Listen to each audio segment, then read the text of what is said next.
Welcome to Gifted Underachievers, a podcast for mid-level creatives with delusional ambitions. Into every life, some experiences must fall. Troubling ones that take up a lot of time. In this segment, we talk about how to reduce the number of mistakes you can make during this type of experience and how to recover if you do fuck up. Hope you enjoy. Hey, Pat. Yes, James. I'm nowhere near the clubhouse. It's been a crazy few weeks. Yeah. And to tell you the truth, I can't stop fucking up. Tell me more. I need to know. Well, as you know, there's a big life event that, as we're talking now, has sort of come to its resolution. Yeah. But there was a good 3 to 6 week period where it was pretty intense. Yeah.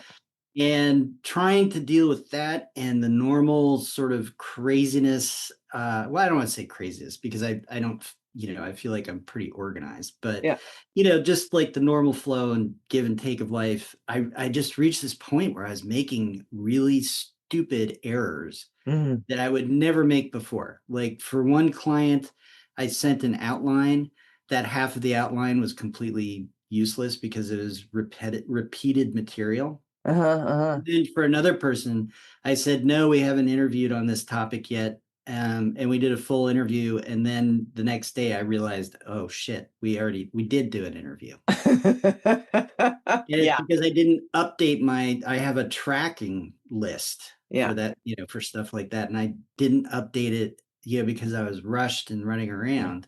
Yeah. And it's been a real clusterfuck. Well, I feel you on that. That happened to me in a similar thing. I was I don't know what the word would be. I was working in a bit of a fog. So even though I too am organized at work and I found work a bit of a refuge, the times that I had available to do it in this period last year when my mom died, I was also wasting time doing stuff twice, making mistakes, not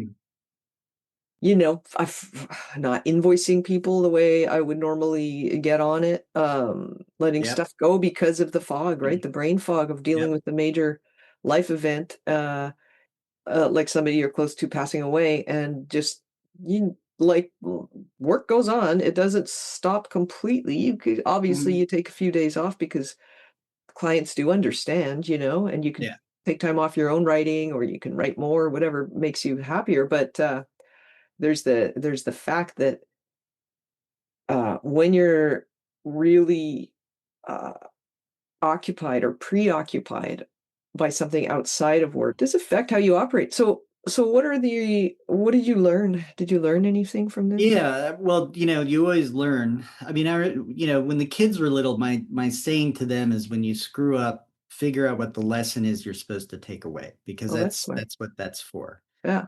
And so for me, the first lesson that I'm supposed to take away is be consistent about just doing self check-ins. Yeah.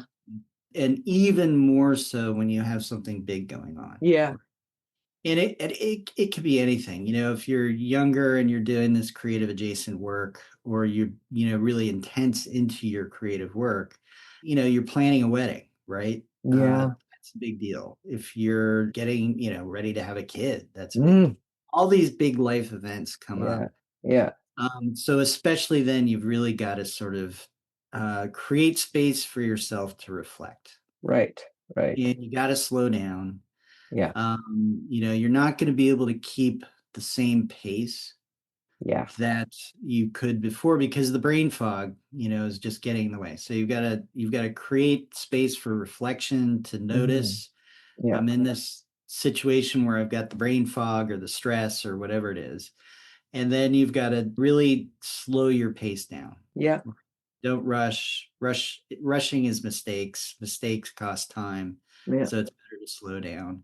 And then you're going to make errors. You are going to fuck up. Yeah. Right. Even if you do this perfectly, maybe you'll make it through that event and not fuck up. But throughout the course of your life, you're going to have time where you really screw things up. Yeah. And, the big one was for me, and I did, I've already learned this lesson. Don't try and hide, Yeah. right? Yeah. When you screw up, fess up. Yeah. And if you've done something that's created a problem, come back to the person with a potential solution or set of solutions. Yeah. But if you've done something that is just a screw up and you've wasted somebody's time, or sent them something wrong that they then spent time on, or something like that, Yeah. you've got to give them, you've got to make us authentic amends, Yeah. Yeah. and it's got to be kind of proportional to the screwing up, That makes sense. and not be afraid to do that. Yeah. And would you ever, as a part of the amends, just out of curiosity, give a discount, or are you talking about doing work over and So above? you just caused my gut to spasm, and I'm about to fall on the. Did you say the word discount?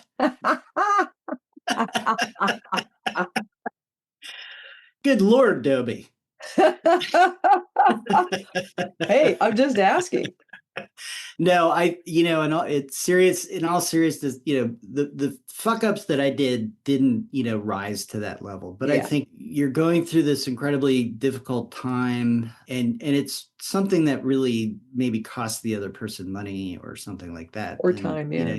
you probably got to make an amend that way. But Yeah. one, I think, nice thing is when you do this consistently, like this is your work, your day-to-day work. Yeah. You recognize pretty quickly when you've messed something up, Yeah, because you have totally. processes in place, so I have a whole checklist or a tracking list for these interviews that we were doing, and I had forgotten to update it because I was in such a rush after one of our conversations, right? Yeah. And so it was because I was doing that I was able to recognize that I had messed up, that we had double interviewed. So I like to think that for those of us who are professional, we already have processes in place. So things aren't going to linger in a messed up mode to where they really cause a hugely significant problem. No, exactly. That's Exactly. my thinking there. I like But, that. you never know. Yeah. Um, No, it's true. yeah. Same with me. I have enough checks and I want to say balances just because it's checks and balances. I don't even know what that means. But I have enough checks and checklists that I don't. The fuck ups are very rare, in terms of would somebody actually know that I fucked up? I would. But if it's so minor that it would just confuse somebody, then like if it's something like, oh, I sent these 2 documents, but I forgot to attach that third one I was thinking of sending them, but I never said I was going to send it. So I just send it in a separate email. I just immediately rectify whatever, but anyway, stuff like that. Yeah, I like those. I like your attitude. Consistent about self-check-ins at big life events times. Create space for yourself to reflect and slow down. I think slowing down is good, and being actually being kind to yourself, because if you're expecting, like when my mom was dying, I somehow expected to still be able to work a 40 to 50-hour week, and it was very difficult, and I ended up working basically every day, and it didn't do my health any good, didn't do my mindset any good. Not all of that stuff kind of went downhill. And I think if I had that to do over again, I would say, hey, something is going on. Take some, just be prepared to make less money this month. You're just going to have to suck it up instead of trying to, power through. Yeah. Well, and I would say the other piece is communicate with people you're working with. Absolutely. All right, then. We've done it. We've completed it. We haven't fucked up. No, we didn't fuck it up too bad. I mean, we don't know. We'll find out. Leave a comment. Nah. Yeah, do we even read those? I don't know. Where are they? I haven't even found them. I think it drops into the ocean. Woo! Thanks so much for listening to Gifted Underachievers, the podcast for mid-level creatives with delusional ambitions. You can find us on iTunes, Spotify, and anywhere else you listen to podcasts. Hope you have a great creative week.